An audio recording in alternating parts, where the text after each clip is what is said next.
Assalamualaikum warahmatullahi wabarakatuh. Nahmaduka ya ghafuru ya syakuru wa sholli wa sallim wa barik ala sayyidina maulana Muhammadin wa ala alihi wa sahbihi asmain nama ba'du. Semua Dewan Komisioner OJK yang saya hormati, wabil khusus Bapak Ketua Dewan Komisioner OJK, Bapak Wimbo Santoso, Bapak Ibu Wakil Ketua, Ibu Nur Haida, dan semua anggota, Kepala Regional Jawa Tengah, Bapak Aman Santosa. Tidak lupa teman kami, Gus kami, Kiai Haji Tas Yasin, semua teman-teman yang ikuti virtual, salam kebangsaan, salam semua. Ini diminta ngaji ya Pak, merawat persaudaraan kebangsaan. Saya sering punya tamu mulai polisi, mulai pejabat, ya mulai yang Islam sampai non-Muslim. Saya sering cerita bahwa hal-hal yang jadi fitrah manusia itu ya keinginan dasar manusia itu ya senang damai, senang bersaudara. Karena hal itu fitrah itu desain awal manusia itu suka damai. Jadi kalau untuk konflik itu butuh pemicu, tapi kalau untuk damai itu tidak butuh pemicu. Sehingga orang di mana-mana bisa rileks ya, rileks di terminal, rileks di jalan, rileks di warung-warung kopi, rileks di kedai-kedai. Nah, konflik itu ya dimulai dari pemicu, entah rebutan pacar, entah rebutan harta, entah rebutan jabatan. Sehingga karena ada rebutan-rebutan itu terus ada pemicu, nah itu yang melahirkan konflik.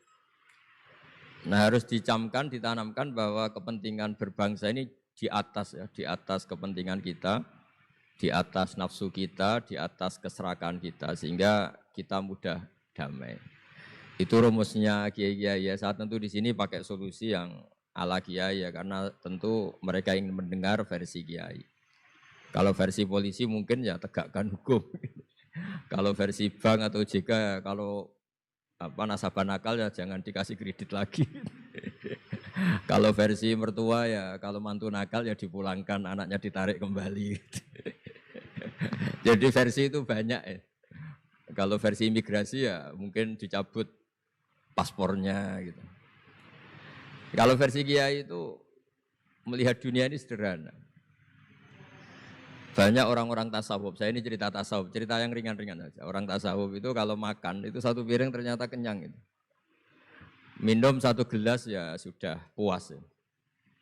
Terus dia cerita, ngapain saya butuh uang banyak, satu piring ya sudah cukup. Gitu. Kalau tidur gitu ya, tidur di satu kamar ya tidur, bangun ya sudah puas.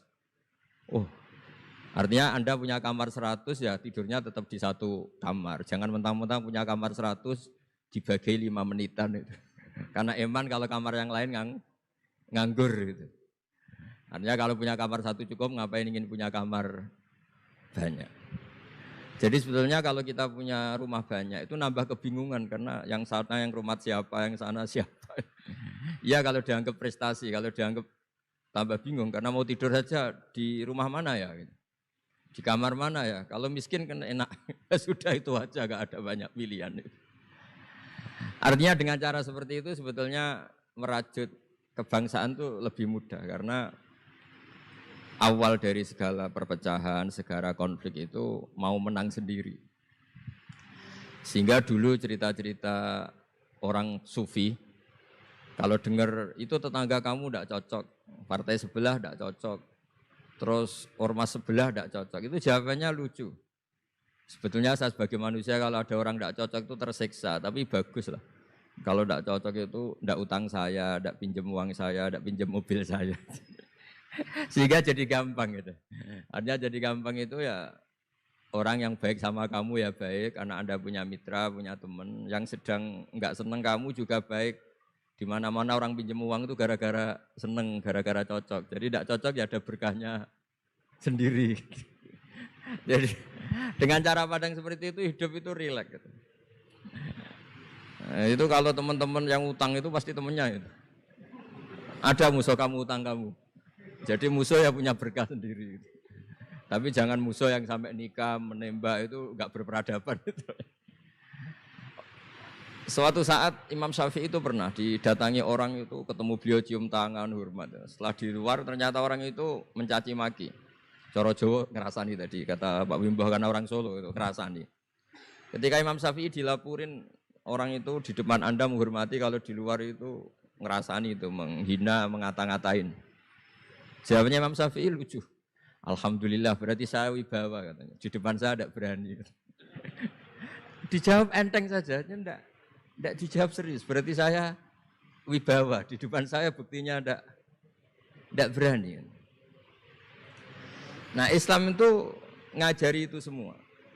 Ngajarin ketika kita disenengin orang banyak itu ya poin atau aset. Karena kita harus kerjasama atau sama-sama kerja dengan banyak pihak. Tapi kalau ada orang lain yang sedang tidak senang atau tidak cocok, itu juga ada berkahnya sendiri karena dia bisa mandiri. Itu kalau mantu-mantu itu tidak tukaran sama mertuanya, itu tidak mandiri-mandiri.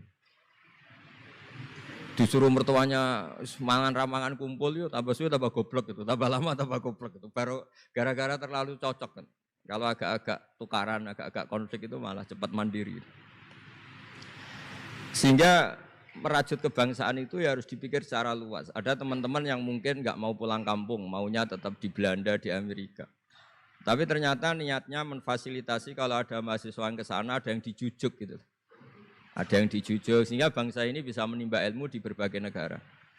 Termasuk dulu di Mekah itu ada namanya Syekh Mukhtar. Itu semua dulu nggak ada hotel, semua orang haji pasti numpang dalamnya atau rumahnya Syekh Mukhtar. Beliau nggak pulang karena jagani semua yang haji di Indonesia biar gampang. Artinya jangan kira teman-teman yang sedang di Mekah atau di Medina atau di Eropa atau di Amerika terus anti kebangsaan, enggak juga. Ternyata mereka bisa memfasilitasi kita saat kita di sana. Wawasan kebangsaannya juga hanya menjadi fasilitator atau menjadi mediasi atau jadi sarana kalau ada teman-teman ke sana. Begitu juga para wali. Ini cerita, mungkin cerita yang enggak ada di OJK, cerita wali Pak Wimbo. Wali itu kalau disuruh mikir kredit, disuruh mikir cara bantu orang miskin itu ya enggak pati bakat gitu. Tapi komunikasinya langsung sama yang punya. Jadi alam raya ini dengan segala variannya itu milik Allah Subhanahu wa taala. Jadi kalau Anda ingin merubah lakonnya wayang, itu enggak usah ngerayu Gatot Kaca disuruh jadi Semar atau disuruh jadi Bagong, itu susah, mereka enggak mau. Pasti mempertahankan karakter masing-masing. Itu ngerayu dalangnya saja, ini lakonnya diganti gitu. Nah, wali itu gitu, kalau merubah Indonesia itu ya komunikasinya sama Allah. Karena yang mengendalikan alam raya ini Allah Subhanahu wa taala. Kita tidak bisa mengendalikan pikiran orang.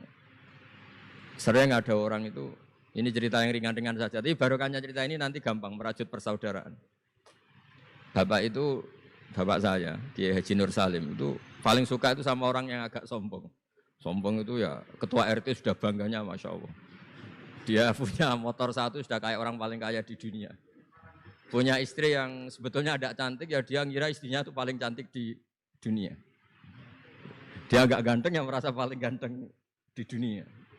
Saya dulu ya iskal itu janggal. Kenapa sih kok seneng kancanan orang sombong? Ternyata orang sombong itu orang yang paling gampang syukur. Orang gampang syukur. Tapi kalau ketemu orang yang kelihatannya sopan, apa saya hanya RT, apa saya hanya di OJK, saya ada menteri saya ada presiden. Presiden merasanya presiden di negara ketiga, dunia ketiga, bukan presiden superpower. Ketemu orang-orang yang tidak pernah puas itu kesannya tawadhu, ternyata pasnya itu tidak pernah puas. Tidak pernah syukur. Lah yang sombong ternyata tidak sombong, dia gampang syukur. Ketua RT aja sudah merasa kayak presiden. Hanya pegawai OJK aja sudah merasa bangga, padahal dibuat suruhan Pak Simbo. Tapi senengnya, nggak disuruh seragam, udah seragam semua. Saking senengnya. Iya, bangga banget ya, bangga banget. Jadi sama, sebetulnya kita jadi warga Indonesia, berKTP Indonesia sudah harus seneng.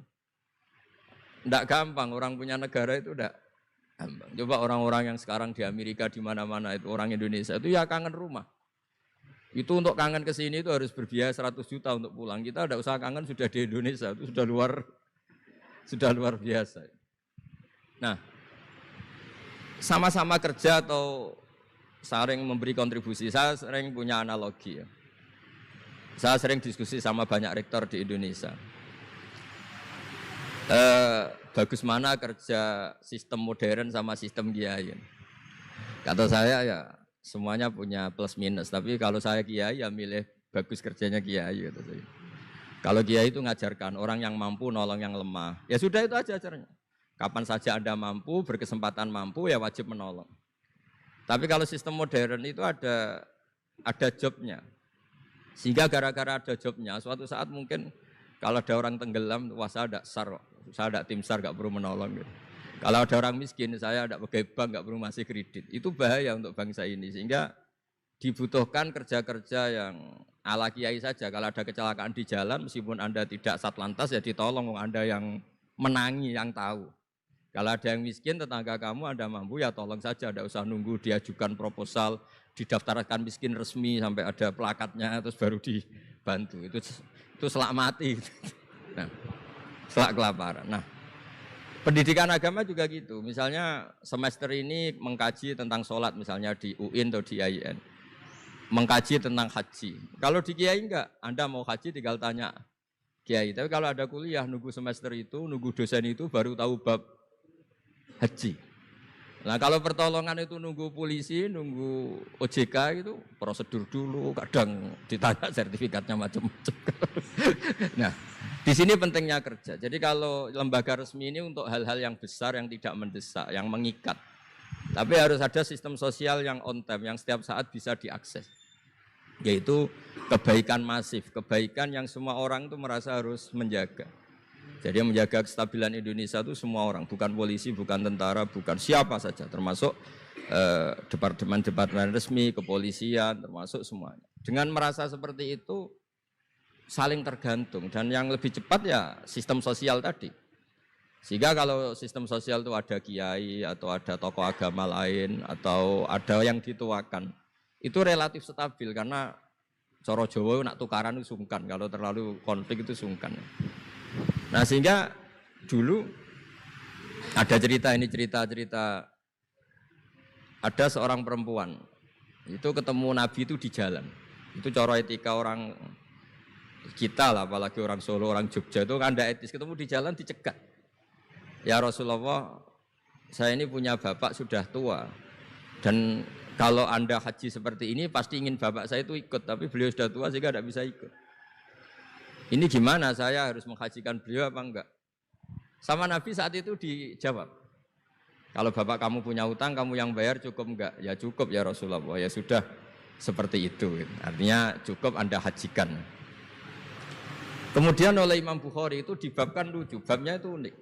Bab boleh tanya tokoh di jalan.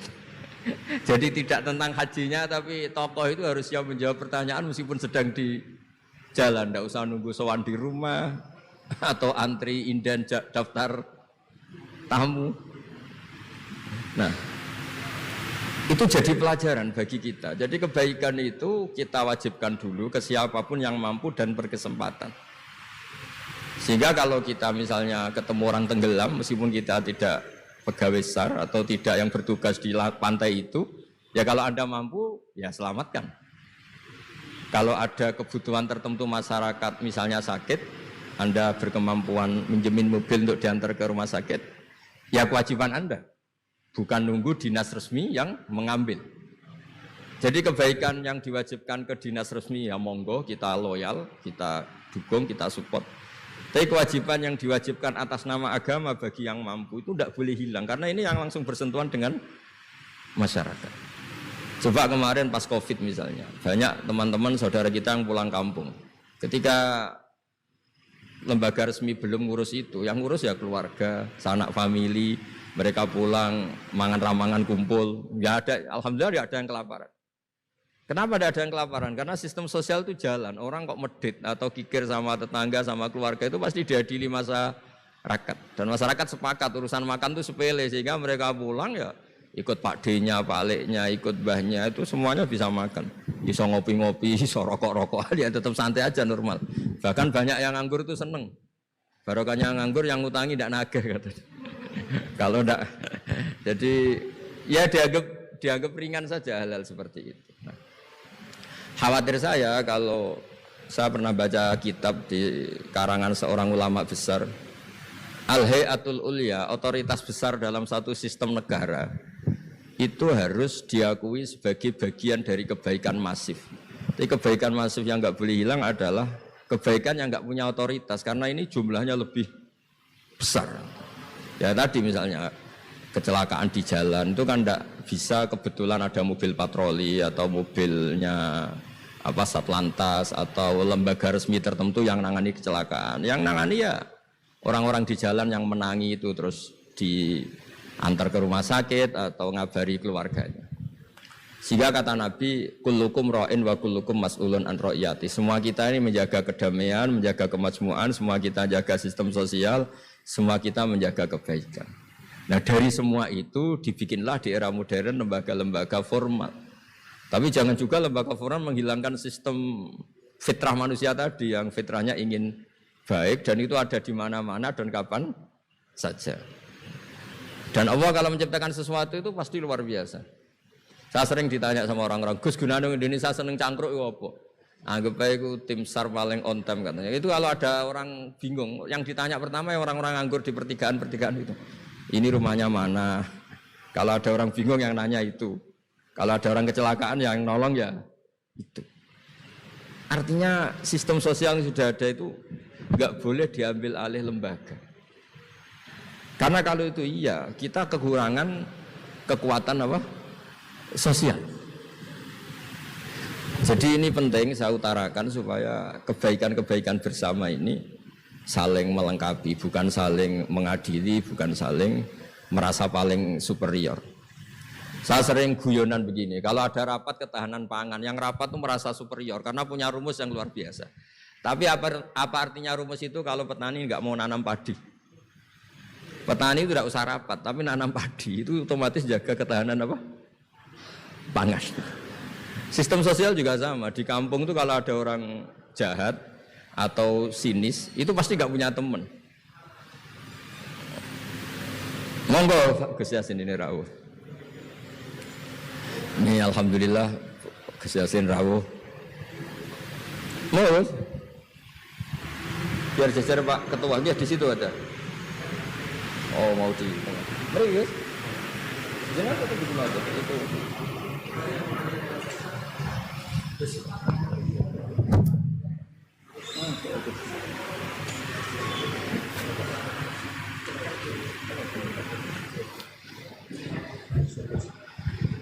Ya saya teruskan supaya kenapa saya nyampaikan ini supaya energi sosial kita untuk menjaga kemajmukan, menjaga toleransi itu lebih masif.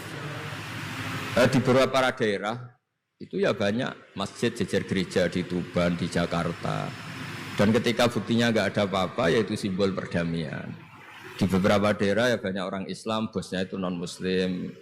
Atau sebaliknya non-Muslim, bosnya Muslim. Atasan juga banyak begitu, atasannya Muslim. Itu kan contoh sosial yang sudah masif. Justru karena didiskusikan, diseminarkan itu menjadi kayak kita baru mulai. Nah itu malah aneh. Jadi selama ini kan ya sudah begitu kan, banyak orang Islam di mana-mana itu kerja di pabrik mana, ternyata pemiliknya non-Muslim, juga sebaliknya non-Muslim di instansi apa, pemimpinnya Muslim. Mulai dulu kan ya baik-baik saja. Justru karena didiskusikan tuh menjadi kayak kita ini yang punya rumus, kayak kita yang pencetus. Padahal sistem sosial kita sudah sedemikian harmonis, sudah sedemikian baik. Ketahanan pangan juga sama. Ketika belum ada rapat darurat pangan apa, petani yang lugu-lugu yang nanam padi, barokahnya itu stok padi itu banyak. Begitu juga mereka melahirkan sistem kerja yang nggak punya ladang, kerja di yang punya ladang, dan kalau itu dizolimi atau nggak digaji, ada embargo sosial, terus nggak mau kerja di situ. Sehingga yang nggak baik juga akan baik karena dipaksa oleh sistem sosial. Jadi sebelum ditangkap polisi karena tidak baik, itu sudah diadili sosial, itu diadili hukum sosial. Nah, hal-hal seperti ini harus jadi perangkat bersama untuk menjaga kebaikan bersama. Makanya saya sering bilang sistem sosial itu segala-galanya.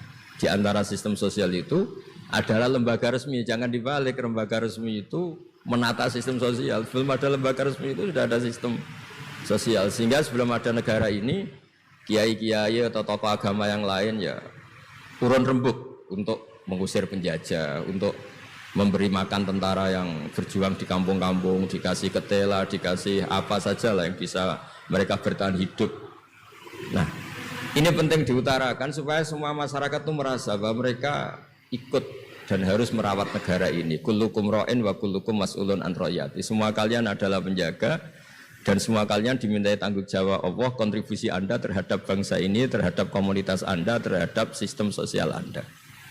Sehingga kemudian terus jalan. Lah dimulainya dari mana? Kata Nabi, dimulai dari keluarga Anda. Sehingga semua orang nggak lempar tanggung jawab. Kalau anak saya miskin ya salah saya. Kalau anak saya terlantar ya salah saya. Kalau istri saya terlantar ya salah saya. Sehingga jangan karena ada sistem modern, setiap ada yang miskin menyalahkan menteri sosial misalnya. Setiap ada apa nyalahkan menteri terkait. Itu hukum seperti itu bikinan kita. Yang hukum Allah permanen itu ya setiap anak kita terlantar salah kita. Nah, barokahnya merasa salah itu tidak mudah menyalahkan orang lain, termasuk tidak menyalahkan instansi tertentu atau departemen tertentu. Ini penting supaya orang itu evaluasi, merasa salah. Barokahnya merasa salah itu orang tidak menyalahkan orang lain. Jadi negara ini tidak mudah chaos dengan kultur menyalahkan pihak lain. Betapa baiknya agama ini. Jadi kalau berdoa disuruh mulai dengan Rabbana dzalamna anfusana. Ya Allah, saya ini mendolimi diri kita sendiri. Wong yang punya kewajiban saya kok menyalahkan orang lain. Saya kalau guyon itu sering begini. Teman-teman kita yang satu kampus atau satu pondok atau satu kampung itu kalau kaya itu pasti jadi sumber disalahkan. Misalnya Anda punya teman yang dulu sama-sama miskin, tahu-tahu jadi bupati atau gubernur. Terus itu tarif utang kamu ya dinaikkan. Dulu zaman sama-sama miskin paling pinjam uang hanya 10.000. Gara-gara jadi bupati atau gubernur BI misalnya atau ketua OJK, utangnya dinaikkan bukan sesuai Anda tapi sesuai jabatan teman kamu. Masa punya teman gubernur kita utang 100.000, pantasnya ya utang modal 100 juta. Dan kalau nggak ngutangin, wah katanya teman dekat ternyata nggak mau dipinjemin. Jadi punya kultur menyalahkan orang lain. Dia SDM-nya hanya ketua RT gara-gara punya teman gubernur atau presiden atau apa. Inginnya ya lebih tinggi lagi. Jadi bukan berdasar kapasitas dia tapi kapasitas temannya. Itu juga bagian dari kesalahan yang kita ciptakan. Sehingga agama mengatur orang itu tidak boleh melebihi batas SDM-nya. Orang itu tidak boleh melebihi batas apa?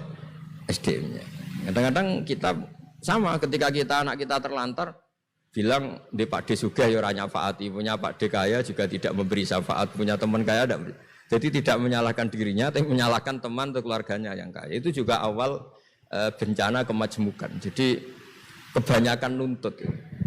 Makanya Nabi berkali-kali ngendikan ketika kamu di zaman akhir wa alika bi khosayati nafsik wada amka amrol amah. Kalau sudah ada badai apa saja, badai ekonomi, badai sosial atau badai apa saja, urusi diri kamu sendiri. Itu bukan Nabi menanamkan egois itu enggak, justru menanamkan kebersamaan.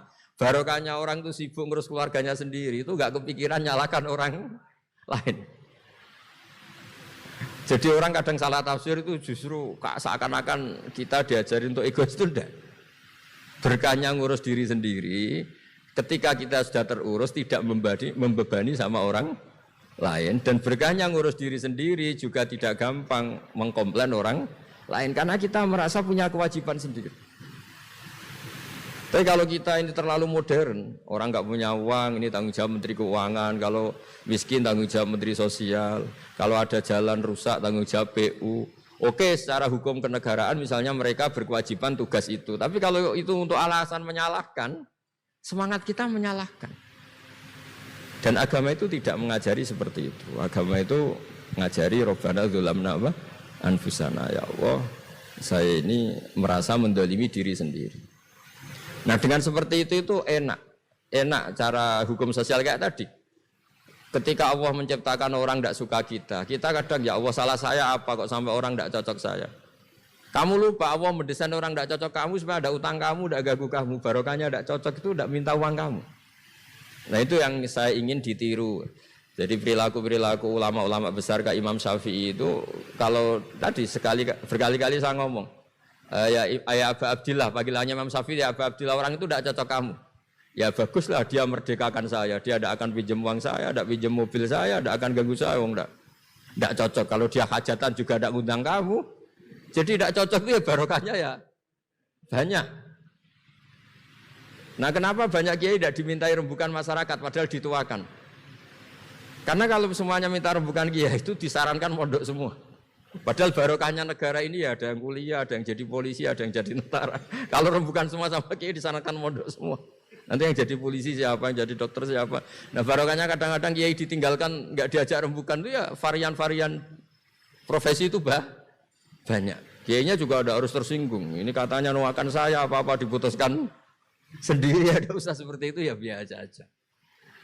Jadi kemajmukan, menjaga kemajmukan itu dimulai dari semua orang merasa berkewajiban menjaga perdamaian ini, menjaga keharmonisan ini. Tentu dimulai dari merasa wajib pada dirinya. Ini penting supaya tidak ingin menyalahkan orang lain atau terbersit menyalahkan orang lain. Terus kedua, bahagia dengan dirinya tadi. Misalnya orang yang paling miskin di Indonesia, itu ternyata tadi saya utarakan, saya punya kitab-kitab tasawuf banyak. Itu lucu-lucu dan jadi gampang hidup itu. Misalnya dia miskin makan satu piring kenyang. Kenapa saya harus korupsi? Kenapa saya harus mencuri? Wong makan satu piring juga sudah kenyang. Terus dia menghitung orang sampai kaya raya itu makannya sampai meninggal, misalnya 60 tahun, jumlahnya sama orang miskin ternyata jumlah yang dimakan yang sama, jumlah yang diminum ya sama. Terus ada pertanyaan, saya pernah digugat juga pas dalam satu acara. Jadi kalau orang kaya ingin apa saja kan kesampaian Gus, ingin beli mobil kesampaian, ingin beli pesawat kesampaian. Saya tanya, ya orang kaya inginnya tidak seperti itu. Misalnya inginnya mungkin jadi presiden, inginnya jadi gubernur, kan ada aja enggak kesampaian. Tetap aja ada enggak kesampaian. Kadang-kadang, wah enak jadi anaknya presiden, anaknya gubernur, apa saja kesampaian. Banyak juga anaknya presiden mungkin ingin anaknya jadi presiden ya enggak kesampaian. Anaknya kiai ingin anaknya jadi kiai ya enggak kesampaian. Mungkin anaknya jenderal, anaknya ingin jadi jenderal. Dan dia nyontohkannya kan, wah kalau jadi orang kaya itu enak, ingin makan di apa saja kesampaian. Masa orang kaya seleranya hanya ingin apa? Makan. Artinya ada saja yang enggak sama. Misalnya orang jadi raja Arab Saudi, ada aja yang enggak kesampaian. Mungkin bayangkannya ya tidak ada yang demo, tidak ada yang komplain, semua anak yang diinginkan putra mahkota jadi ya tidak gampang kesampaian. Nah, kemudian dia berpikir lagi. Saya ulang lagi ya, dia berpikir lagi si orang miskin tadi. Misalnya dia ke hutan atau ke gunung, wah enak jadi bupati, gubernur, apa-apa difasilitasi negara. Terus dia mikir, tapi mereka punya atasan, ditegur atasannya takut, diatur atasannya takut. Kok enak saya nggak punya apa atasannya. Tapi intinya itu bagi saya semua itu harus dikawal oleh hukum. Jadi melakukan perintah Allah itu nikmat. Sehingga Anda misalnya ketua OJK atau gubernur atau wakil gubernur atau kiai, nikmat tertinggi itu karena melakukan perintahnya Allah Subhanahu wa taala. Kita disuruh jaga Indonesia, disuruh jaga keluarga. Kalau nikmatnya itu subjektif sepihak, kita puas kalau ingin seperti yang kita inginkan. Itu enggak akan ada puasnya karena nafsu kita itu kalau guyonan orang-orang tasawuf, kamu dikasih dunia seisinya dan lipatannya, tamak kamu atau keinginan kamu itu tidak akan tercapaikan, tidak akan terpuaskan. Karena manusia itu ya sudah nggak ada batasannya. Makanya kalau guyonnya dulu kan ada orang tirakat, kalau megang apa saja jadi emas. Dia bayangkan jadi kaya, jadi top. Ternyata pertama dia megang saka rumahnya, tiang rumahnya jadi emas. Habis itu megang apa lagi jadi emas. Lama-lama megang nasi jadi emas, megang minum jadi emas. Akhirnya dia nggak bisa makan karena dia ingin semua yang dipegang jadi emas. Pas kecapean megang-megang, dia ingin makan, yang dipegang juga jadi emas. Ya akhirnya kan jadi bingung gitu, karena nggak kesampaian kan.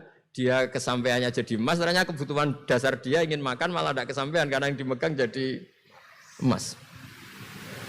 Jadi itu kan contoh. Sejahtera juga sama. Anda bayangkan misalnya Kalau punya mobil, punya uang tabungan, punya apa, semuanya kesampaian enak itu. Semua yang kamu inginkan kesampaian itu enak. Ukuran enak dengan banyak bergantung, dengan tidak banyak bergantung itu ilmiah mana? Misalnya gini, saya ini bahagia cukup dengan makan satu piring. Anda bahagia nunggu punya Alphard, punya uang 1 miliar. Lu menggantungkan kebahagiaan dengan banyak sesuatu yang Anda belum miliki itu sudah satu kebodohan kalau orang tasawuf. Cek repot ya, tapi bahagia kok kakean syarat ya. Makanya saya sering bilang, kalau saya berkali-kali cerita ada orang perempuan datang ke saya, Gus saya ingin kaya. Kebetulan orangnya itu jelek. Saya bilang, kalau kaya yang repot kamu. Kenapa Gus? Setelah suami kamu kaya, sekarang suami kamu kan miskin. Pertama yang dievaluasi apa? Ganti rumah, ganti mobil. Lama-lama ganti Anda, kata saya. Karena setelah rumahnya bagus, mobilnya bagus, yang dievaluasi pasti Anda, katanya. Wah, kalau gitu miskin aja Gus. Iya kan, sudah rumah bagus, mobil bagus, ternyata istrinya. Nanti kalau suami kamu kaya, yang dievaluasi tidak hanya mobil dan rumah, tapi Anda, katanya. Nah, maksudnya ini ya guyon, tapi supaya kita ini bahagia dengan diri kita apa? Sendiri. Jadi saya mohon semohon-mohonnya semua yang mendengar ngaji ini, bahwa agama ini mengajarkan wa'alika bi khossati nafsik. Urus diri kamu sendiri itu bukan mengajari egois, itu bukan. Kalau semua kewajiban orang merasa bertanggung jawab, paling tidak bawaannya itu tidak nyalahkan orang lain. Dan negara juga agak repot-repot karena semua orang dicukupi oleh orang tuanya, oleh keluarganya. Sehingga negara ini sifatnya hanya membantu, bukan ngurus yang pokok. Tangan negara tidak cukup untuk ngurus sebesar itu, tidak cukup. Yang cukup adalah individu-individu ini menanamkan nilai-nilai sosial sehingga semua bertanggung jawab atas dirinya, atas kampungnya, atas komunitasnya, terus negara fasilitasi itu semua. Insya Allah menjadi baldatun thayyibatu wa rabbun ghafur. Saya kira demikian, semoga bermanfaat dan mohon maaf. Assalamualaikum warahmatullahi wabarakatuh. Hadirin yang berbahagia, selanjutnya dialog yang akan langsung dipandu oleh Ketua Dewan Komisioner Otoritas Jasa Keuangan Bapak Wimbo Santoso.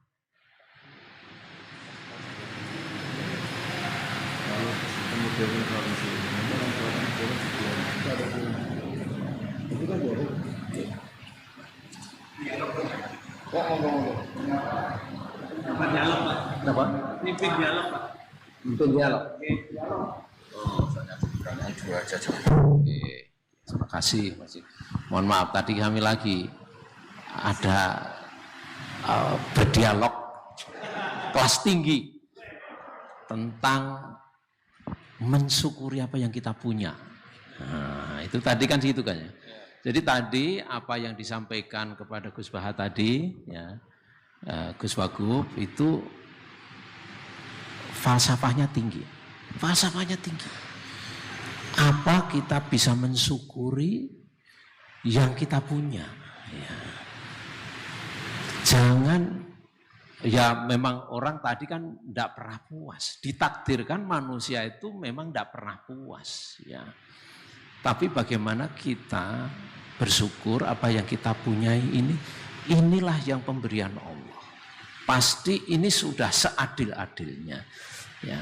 Dan kita insya Allah kalau kita bersyukur dan melakukan apa yang kita lakukan dengan batas kepuasan yang terukur oleh kita, ya, ini insya Allah kita akan mendapat berkah. Ya. Bahkan sebenarnya kalau berkah yang melimpah itu doa kita, keinginan kita, ya itu pasti insya Allah diberikanlah sama yang Maha Kuasa. Ya. Toh itu ini luar biasa. Terima kasih Gus Bahag, Gus Wagub. Ini tadi sudah kita mulai. Ya. Ini terima kasih bisa rawuh. Nah, rasanya ini suatu hal yang luar biasa. Kita juga bisa ketemu dalam temanya ulang tahun ke-10 OJK, Gus Wagub ya. Tadi kita bilang meskipun kita baru 10 tahun kita udah akil balik ini, Bang. Malah udah ada yang setengah tua ini kita ya. Jadi ibarat ilmu atau ibarat umur itu pengalaman udah tidak diragukan lagi lah, ya, terutama dalam hal bagaimana kita menjalankan tugas-tugas ini. Oke, terima kasih sekali lagi Gus Baha, Gus Wagub atas rawuhnya. Ini mungkin kita buka untuk berdialog. Dialog. Ini kebetulan ada Bu Waka, Wakil Ketua Dewan Komisioner OJK bersama kita dalam Vikon, dan juga ada Pak Ahmad Hidayat, ya. Ada Pak Tirta, welcome Pak Tirta sudah hadir. Ya, Pak Tirta Segara ini adalah anggota Dewan Komisioner in charge untuk edukasi dan perlindungan konsumen. Ini penting, ini bagaimana membina masyarakat, ya, ini Pak Tirta ini porsinya, terutama masyarakat yang nasabah kita. Oke, kita coba kita kasih kesempatan pertama kepada Bu Waka, kalau ada yang mau ditanyakan atau Bu Waka bisa, monggo Bu Waka. Assalamualaikum warahmatullahi wabarakatuh. Pak Ketua yang kami hormati, Gus Baha yang kami hormati, dan juga Gus Wagub. Alhamdulillah kita bisa mendengarkan tausiah atau tausiah pada siang hari ini, dan tadi sangat bermanfaat Gus Baha. Jadi berapa yang saya pahami bahwa kelihatannya enteng sekali kalau kita bisa mensyukuri apa yang kita miliki dan juga apa yang kita dapatkan selama ini, karena memang tadi semuanya adalah milik Allah. Saya sedikit ingin mendapatkan pencerahan lebih lanjut Gus Baha. Pertama tadi Gus Baha juga mengatakan bahwa masing-masing itu ada porsinya lah, katakan ya. Jadi dari Kiai juga, para Kiai juga ada porsinya ya untuk di masyarakat, dan kemudian ada juga bagian katakanlah pemerintah atau kita yang bekerja di pemerintahan juga ada perannya, fungsinya untuk bangsa kita ataupun untuk kehidupan kita di dunia.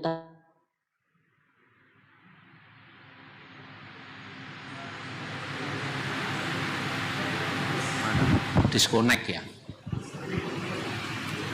disconnect. Oke.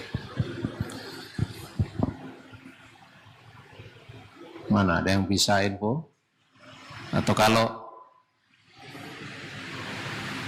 coba sambil menunggu Bu Waka, ada Pak Ahmad Hidayat bersama kita, bisa connect nggak kalau Pak Ahmad Hidayat atau Pak Tirta? Oh, ternyata disconnect semua ini. Waduh, ini.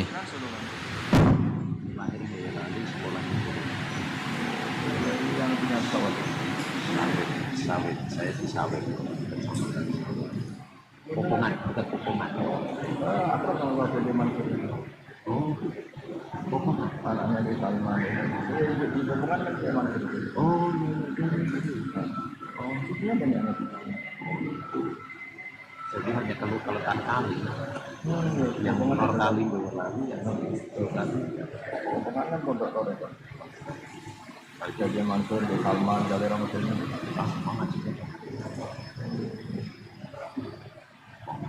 Dia nabi sekarang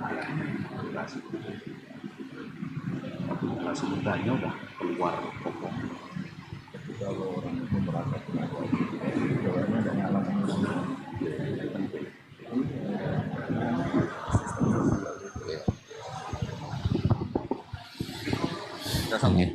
Udah nyambung belum? Signalnya drop. Oh ya udah, drop. Semuanya drop. Oh ya udah. Kita skors atau kita dialog di antara kita aja. Di antara kita, ayo siapa ini dulu? Ya, Pak Sarwono, Pak Anto, Pak Anu, Pak Aman, ayo. Yang nggak takabur tapi syukur. Nah, ayo. Silakan, siapa dulu? Pak Anu.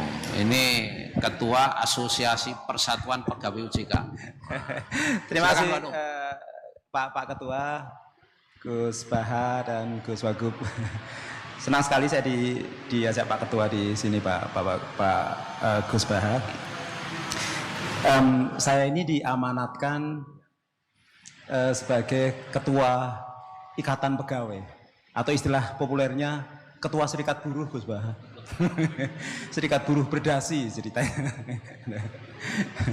Nah, memang ya Gus, setelah masuk di mengemban amanat ini, kita juga baru paham betapa kompleksnya memanage teman-teman sendiri dengan berbagai kepentingan, keinginan, ambisi, passion dan seterusnya. Kita juga di sisi lain kita juga paham mengenai kebijakan-kebijakan lembaga yang dikomandani Pak Ketua, ada Pak Anto, Pak Sarwono itu yang mengurus SDM. Memang dari segi berbagai kebijakan itu kadang-kadang hanya memuaskan yang lebih sedikit, ya Gus Bahaya.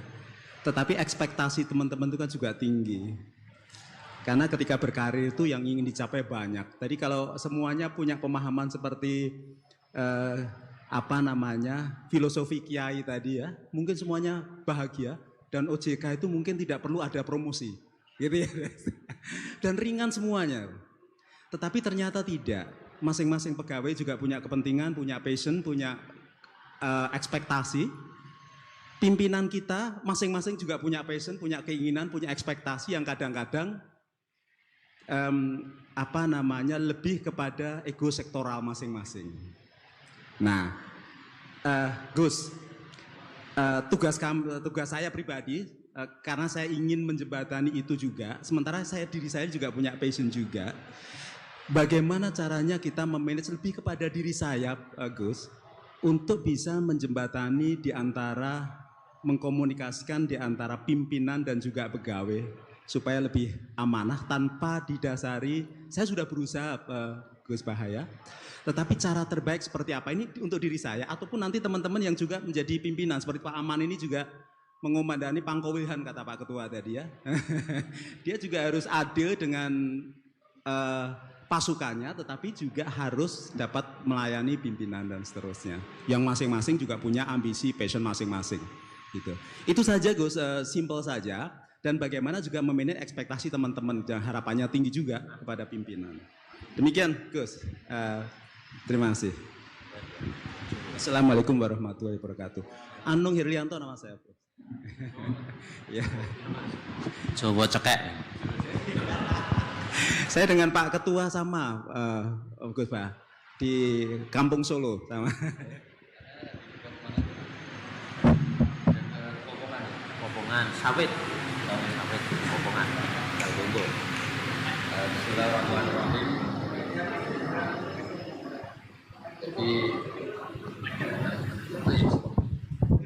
Jadi ngelola manusia ya, bukan sekedar ngelola anggota atau ngelola jamaah, memang ngelola manusia, bukan. Itu ya harus tabah, sehingga dibutuhkan undang-undang, aturan tuh, karena kalau selera itu, kalau saya tentu cerita di Khazanah Kiai. Kalau Khazanah Kiai itu ada kata-kata gini, ridhon nas ghayatun la tudrak. Kamu nyari semua orang puas itu suatu yang muhal, yang enggak mungkin. Itu di situ diceritakan Luqman Al-Hakim, itu orang paling bijak. Itu aja putus asa untuk memuaskan banyak orang. Beliau ngajari anaknya, diberi langsung. Beliau naik keledai itu atau naik kuda, dituntun anaknya lewat pasar. Kata orang-orang itu, orang tua agak tahu diri, enak-enak naik kuda, anaknya yang nuntun itu. Akhirnya anaknya disuruh naik, dia yang nuntun. Itu anak agak sopan, yang tua nuntun, yang muda naik. Akhirnya ya sudah, anak dua-duanya naik. Ini orang nggak bener semua, ini keledai satu dinaikin orang dua. Nah terakhir sama-sama nuntun, ini orang aneh, keledai satu dituntun orang dua. Nah ngelola manusia ya gitu. Kalau kamu ajarin qanaah, nanti neriman ing pandum, katanya enggak mobil, enggak dinamis. Kalau kamu ajak dinamis, katanya enggak qanaah. Itu kan jadi ribet. Ya makanya terus dibutuhkan aturan bersama, yaitu yang disebut undang-undang atau pelaturan. Karena kalau selera manusia itu ya sudah seperti itu. Jadi ada batas lah, di mana manusia itu ya maksimalnya disenengin itu ya hanya sesuai aturan, bukan disenengin anak buah atau anggota, karena mereka ya nyuwun sewu punya ambisi, punya ekspektasi, punya macam-macam lah, dan tidak mudah itu loh. Tapi barokahnya lagi-lagi saya tadi bilang, untungnya Islam itu menjamin, semua agama menjamin, semua kebaikan itu ada pahalanya, termasuk pahala baik. Kalau nggak bisa baik, pahala nyabari orang. Nyabari orang itu ya nyabari di komplain orang. Misalnya gini, andai kan saya itu jadi orang paling cerdas di kampung atau orang paling baik di kampung, itu sebaiknya menurut saya tidak semua orang minta pendapat saya itu tambah bagus, karena mereka latihan mandiri untuk menyelesaikan dirinya sendiri. Jangan karena kamu merasa pimpinan, semua orang sebaiknya konsultasi pada Anda. Ini jadi goblok semua, karena memutuskan hal sepele saja tanya pimpinan, apa petunjuk pimpinan. Ya kalau minta saran dengan makna yang positif, minta saran ternyata maknanya itu supaya nyun sewu jadi KKN-nya, jadi kroninya kan sama. Minta saran kiai itu kadang ya niatnya baik, kadang ya kurang baik. Kurang baiknya gini, kalau kapan-kapan salah, pokoknya kanut kiai. Terus kiainya yang diminta tanggung jawab. Itu kan jadi repot. Itu kan seperti pertanyaan gini. Jadi ini cerita aja, cerita. Kalau kamu jadi orang hebat, itu sebaiknya kalau diundang di kampung terbelakang itu datang enggak. Misalnya bupati baik enggak sering datang di kampung, atau kiai besar boleh baik enggak sering datang ke desa-desa tertinggal. Banyak orang jawab baik, menunjukkan tawaduk merakyat. Tapi banyak juga yang menjawab kurang baik. Yang mestinya camat itu jadi lakon, jadi aktor di kampung-kampung, gara-gara bupatinya datang, camatnya dilalui saja. Kiai besar kalau diundang musola-musola kecil datang, jatah kiai kecilnya hilang karena kiai besarnya datang. Iya kan, kalau supermarket bisa di kampung-kampung kan, toko-toko kelontong kan kalah kan. Nah berarti gimana? Pejabat publik yang top sering datang ke kampung itu merakyat atau mengganggu derajatnya orang yang setempat. Sama, sampean misalnya jadi anggota OJK, kalau pimpinan sering datang, ternyata istri kamu lebih hormat pimpinan Anda timbang pada Anda. Nah, aku ratau ramah pimpinanku. Anda juga mungkin terganggu kan. Terus anak kamu, berhubung bapaknya hanya anggota OJK, sering didatangin Pak Milbong, idolakan Pak Wimbro daripada Anda. Ini kamu anaknya siapa atau malah idolakan orang lain. Tapi uniknya ketika kamu diidolakan anak kamu yang di OJK hanya anggota, kamu juga agak terima. Nak cita-cita jangan jadi anggota, jadi pimpinan. Tapi ketika anak kamu ngidolakan pimpinan, kamu ya gak terima. Gimana mengidolakan orang lain? Ya intinya ngelola orang itu gak gampang. Gitu. Ya intinya kesimpulannya itu ngelola orang itu udah gak gampang. Makanya ada pepatah tadi, ridhon nas ghayatun la tudrak. Ingin disetujui semua orang itu satu keinginan yang tidak mungkin kesampaian. Ya sudah, kita seperti tadi ridho, senang dengan apa yang dikasihkan Allah. Kalau tugas jadi pimpinan, ya pimpinan apa saja ya.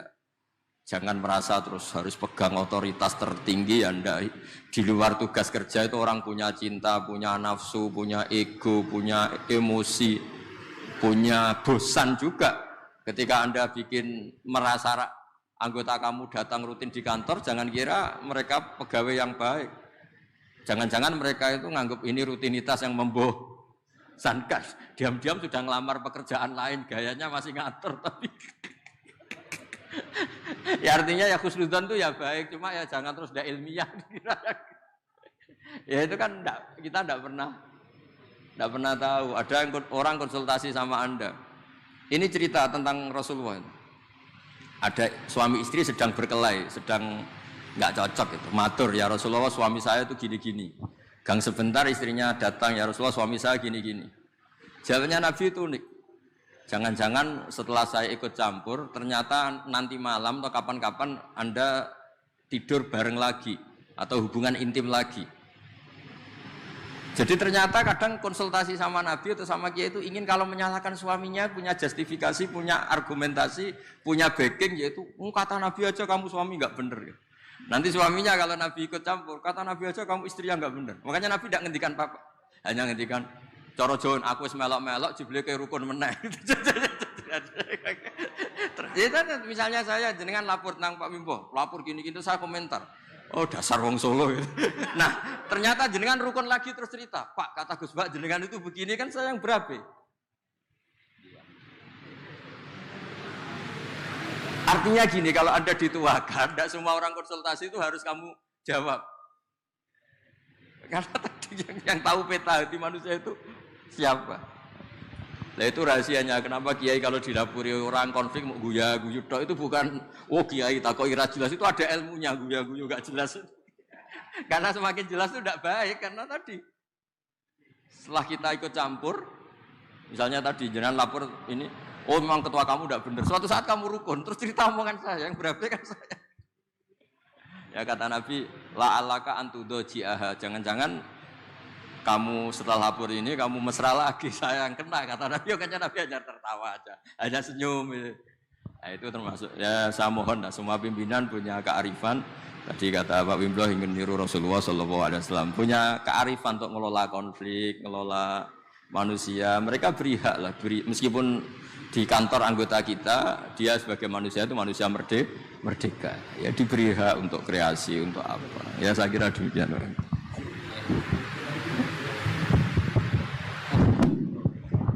Ya, turun Gus Bah ini kayaknya kalau kita lanjutkan bisa sampai Isya ini Gus. Ya, sampai Isya. Karena mungkin, dan ini belum terkoneksi lagi ya. Ya udah, mungkin nanti ini karena keterbatasan waktu. Satu aja ya, singkat, nggak boleh tambah lagi. Ya satu aja, silakan. Singkat, 1 menit. Enggak, terima kasih Pak Ketua. Mohon izin Gus Bau, Gus Yasin. Satu aja Ustadz, saya tuh waktu mulai kerja itu dinasehati. Nah, pengen lihat dari sisi agama. Nek atimu resik, nyambut gawemu enteng. Nah, itu kira-kira gimana konsep dalam beragama Ustadz? Matur nuwun. Ya hati bersih itu ya tidak nuruti nafsu gitu. Di tempat kerja kan kalau hati kamu tidak bersih, melihat orang yang gajinya lebih tinggi, wah nggak enak jadi saya, enak jadi itu. Lama-lama melihat orang yang cantik, nggak enak jadi saya, istri saya jelek itu cantik. Gitu. Hati nggak bersih itu semua masalah jadi masalah, yang nggak masalah saja jadi masalah. Ketika hati bersih Anda pakai mobil merek apa saja, tahunnya mungkin tahun yang sudah sepuh aja bisa syukur. Tapi ketika hati nggak bersih itu tidak ada syukurnya kan. Jadi makanya kata orang-orang tua itu seneng orang itu karek kue, maksudnya seneng tidak itu terserah kamu. Karena yang ngelola hati kita ya kita. Gitu. Makanya teman saya haji itu kalau cerita itu lucu. Pagi-pagi Pak Wimbo itu ada istri bikinkan teh suaminya. Terus kata teman saya, oh, itu istri orang itu baik, bikin teh untuk suaminya. Terus kata istrinya dia, gimana tukeran?